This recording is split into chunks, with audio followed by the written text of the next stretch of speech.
In a quiet village, there was a food seller named Zainabu. Every day, people came from far and wide to buy her food. The sweet smell of her cooking filled the air, making everyone hungry. Villagers left their homes and traders left their stalls, just to get a taste. Zainabu's food was different. It was rich, tasty, and made people feel full and happy. But no one knew where she got her ingredients. No one knew how she made her food so special. She was a quiet woman with no family. Nobody knew where she lived. Every morning, she arrived at the market with big pots of food, and every day her pots were always full, no matter how many people bought from her. One day, some women in the market became jealous. They had been selling food for years, but their food did not sell like Zainabu's. Mama Kemi, the leader of the food sellers, whispered, "How can she feed so many people with just those few pots?" Another woman added, "She doesn't even live in this village. Where does she go after the market?" A third woman frowned. "Maybe she is using charms. Maybe she is not even human." The women tried to copy Zainabu's food, but they failed. No matter how hard they tried, their food never tasted the same. They became angry and started spreading rumors. "Be careful with her food," Mama Kemi told the villagers. "Who knows where she gets her ingredients? What if she is using something evil?" But people didn't listen. They still lined up for Zainabu's food. Even the village chief sent his servants to buy from her. One evening, Mama Kemi came home angry. She had not sold anything, but Zainabu's stall was full of customers. She stormed into the kitchen and called her husband. "Baba Kemi, what do you want to eat tonight?" she asked, trying to stay calm, but he shook his head. "I am not hungry. I already ate Zainabu's food. It was delicious." Mama Kemi froze. Her husband had eaten from Zainabu's stall. First, her children had asked for Zainabu's food, and now her husband too. She clenched her fists. That night, Mama Kemi could not sleep. She tossed and turned, thinking about Zainabu.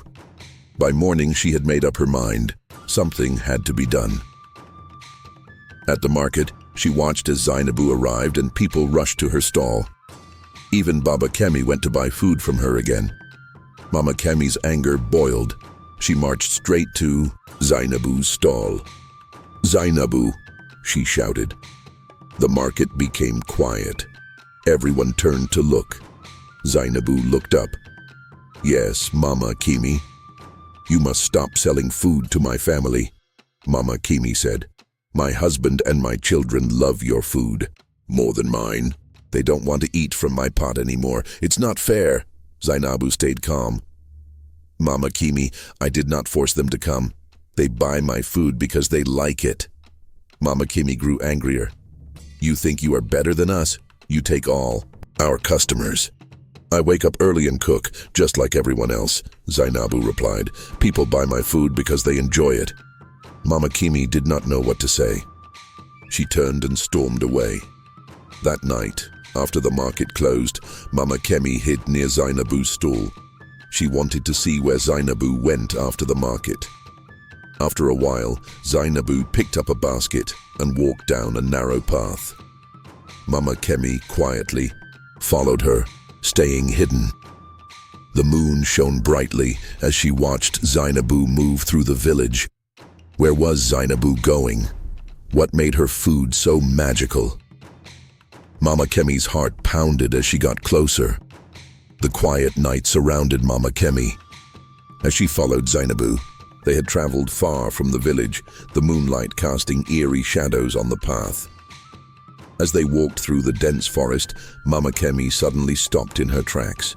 Her eyes widened in shock as she saw a lifeless body lying on the ground. "Mama." Kemi gasped, her heart racing. She wanted to run, but before she could move, Zainabu's eyes locked onto hers. Zainabu whispered something under her breath, and suddenly, a strange feeling washed over Mama Kemi. The world went silent. She opened her mouth to scream, but no sound came out.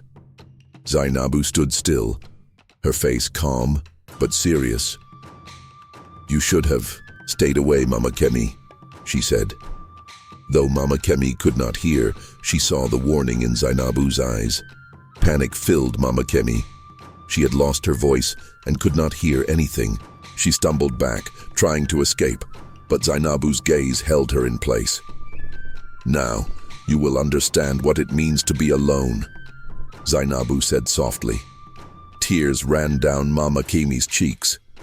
She wanted to shout for help, but no one could hear her. She looked at the lifeless body on the ground and felt deep fear. She had always been afraid of Zainabu's power, and now she was trapped by it. Zainabu turned back to the body and whispered, "You wanted to take my customers, but now you will. See the truth of what I protect." Mama Kemi watched as Zainabu continued cooking as if nothing had happened. The firelight flickered, casting dark shadows. Mama Kemi's heart pounded. She wanted to run, but her feet would not move. It felt like the ground itself was holding her in place. Zainabu stirred her pot, the smell of spices filling the air. But now, it felt different. Thicker, darker, full of secrets. She ladled a bowl of thick soup and turned to Mama Kemi with a knowing smile. "You will eat this," she commanded. Mama Kemi shook her head, her whole body trembling. She did not want to eat, but Zainabu's eyes burned into hers, full of power. "Do not refuse me or you will regret it," Zainabu warned. Tears filled Mama Kemi's eyes. Her hands shook as she lifted the bowl to her lips. She took a small spoonful. The taste was strong, full of spices and something she could not name. Her stomach churned, but she swallowed, afraid of what Zainabu might do. Zainabu watched her with a satisfied smile. "Good. Now you know what I can do. You are free to go, but remember this moment." Mama Kemi stumbled away, her heart heavy. She felt sick, scared, and alone. When she reached home, she opened the door. Baba Kemi looked at her, his face full of worry. "Mama Kemi, where have you been? I was so worried," he said. He stepped closer, noticing her pale face. "Are you okay? You look sick." Mama Kemi opened her mouth, but no words came out. She tried to speak, but no sound came. She pointed to her throat, crying, trying to tell him what had happened. Baba Kemi's eyes widened. "Mama Kemi, please. What is wrong?" he asked. But Mama Kemi could only shake her head, her tears falling. She felt lost, trapped in silence. That night, Baba Kemi held her close, whispering words of comfort she could not hear. But nothing helped. She lay in bed, thinking about the lifeless body, the soup, and Zainabu's terrible magic. The next morning, Baba Kemi decided to go to the market. He wanted to buy food from Zainabu to cheer up Mama Kemi. The smell of her soup filled the air as he walked to her stall. He bought a bowl and took it home. "Mama Kemi, I brought you some soup," he said, placing it in front of her. But when she saw the bowl, she shook her head, her eyes wide with fear. Tears streamed down her face. She wanted to warn him, but she had no voice. Baba Kemi did not understand. He lifted the spoon and took a sip. Mama Kemi watched, helpless. With each bite, her heart ached. She wanted to shout, to stop him, but she could not. At the market, a woman named Shena whispered to her friends. "Have you seen Mama Kemi?" she asked. "She is different now, she cannot hear or speak." The other women nodded, fear in their eyes. It happened after she went to see Zainabu. "I think Zainabu has strange powers," one woman said. Mama Kemi could not take the pain any longer. Ever since Zainabu had forced her to eat that dreadful soup, she had lived in a nightmare. She could not speak, could not tell her story. One evening, as sadness overtook her, she found a bottle of poison. Tears streamed down her face as she drank it. When Baba Kemi found her lifeless body, he let out a cry so loud the whole village heard him. People ran to his house, shocked. But none were more heartbroken than her closest friend, Shena. As the villagers gathered to mourn, whispers filled the air and fear of Zainabu grew, whispering about how Mama Kemi had lost her voice and died in mysterious circumstances. Shena knew deep down that Zainabu had something to do with her death, but she needed proof. Days passed, and the village slowly returned to normal, but Shena could not rest. Every time she passed by Zainabu's stall in the market, selling her soups, with a smile, Shena felt a wave of anger and disgust wash over her. She needed to uncover the truth. Determined, she decided to visit a native doctor in a neighboring area. She told him everything about Mama Kemi's sudden loss of voice before her death and how she had confronted Zainabu before everything happened. The native doctor listened carefully, his face growing more serious with each word. "Zainabu is not an ordinary woman," the native doctor warned. "She is powerful, and her secrets are dark. You cannot confront her directly, but I will give you something for protection." He handed Shena a small charm wrapped in a piece of cloth. "This will shield you from her powers. Follow her carefully, and you may discover what she's hiding. But be warned, if she catches you, your life will be in great danger." Shena nodded, her heart pounding with a mix of fear and determination. She knew this was her only chance to expose Zainabu for what she truly was. That night, Shena waited in the bushes outside the market, keeping her eyes on Zainabu's stall. As usual, Zainabu was the last to leave, packing up her things as the rest of the market women headed home. Shena followed her from a distance, careful to stay out of sight. Zainabu walked down a narrow path that led to a secluded area behind her house. Shena crouched low, her heart racing as she watched Zainabu kneel down and tap the ground 3 times. To Shena's horror, the earth beneath Zainabu shifted, and from the ground, a lifeless body emerged. Zainabu began to cut pieces of the body, wrapping them as if they were meat from the butcher. Shena's breath caught in her throat. She couldn't believe her eyes. Zainabu had been cooking food for the villagers with meat from the dead. The realization hit her like a wave, and for a moment she felt dizzy with shock, but she couldn't stay there any longer. Carefully and quietly she crept away, her legs trembling as she moved through the bushes. Once she was far enough, she broke into a run, racing back to the village as fast as she could.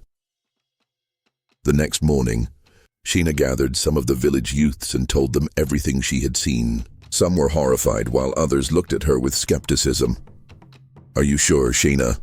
one of them asked. "This sounds unbelievable." But Shena was firm. "I know what I saw. Zainabu is cooking with dead bodies. We need to stop her before more people die." The youths, divided in opinion, decided to inform the village elders. They agreed to call the police, and together they went to Zainabu's house. But when they arrived, there was nothing unusual. The ground was undisturbed, and Zainabu acted as though she had no idea what they were talking about. She was taken to the police station, but without any physical evidence, they had no choice but to release her. Zainabu returned to the village, and soon the rumors began to turn against Shena. People whispered that she was jealous of Zainabu's success and had made up the whole story to ruin her. Zainabu's customers continued to buy her food, and the villagers began to shun Shena, treating her as though she was the troublemaker. Fearful of what might happen next, Shena avoided the market, afraid that Zainabu's loyal customers might confront her. But even with the village turning against her, she couldn't give up. Mama Kemi's death haunted her, and she knew she had to find a way to bring Zainabu down. "I'll wait for the right moment," she told herself, her eyes burning with determination. She knew Zainabu was dangerous, and exposing her would take more than just one night of spying. With Mama Kemi gone, Zainabu is left to deal with what she's done. But what if Shena knows something that could reveal Zainabu's secret? Will she expose the truth? Or is there something more dangerous waiting? Don't miss what happens next. Tune in tomorrow to find out what's really going on. See you in the next video. Subscribe now for gripping stories that keep you on the edge of your seat. Like and share to keep African storytelling alive. Turn on notifications. Don't miss a single tale.